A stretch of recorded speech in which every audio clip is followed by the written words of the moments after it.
दोस्तों देखो, ये बिल्लू ने हमारे कपड़े पहन लिए ठंड के मारे। अब इसको भी ठंड लगती है तो हमने इसका एक नया कपड़ा बनाया, स्वेटर, एक सॉक्स से। अब बिल्लू इसमें खुश है, बहुत ही ज़्यादा खुश है ना बिल्लू? खुश है ना? है ना? खुश है ना? हाय कर दे अपने सब्सक्राइबर को, हाय कर दे। हाय, हाँ हाय हाय। खुश है ना? हाँ, ये कह रहा खुश है मैं।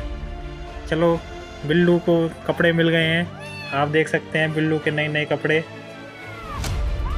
बिल्लू खुश है, लगता है, बता नहीं रहा है पर खुश है मन से, है ना? खुश है ना? हाँ खुश है।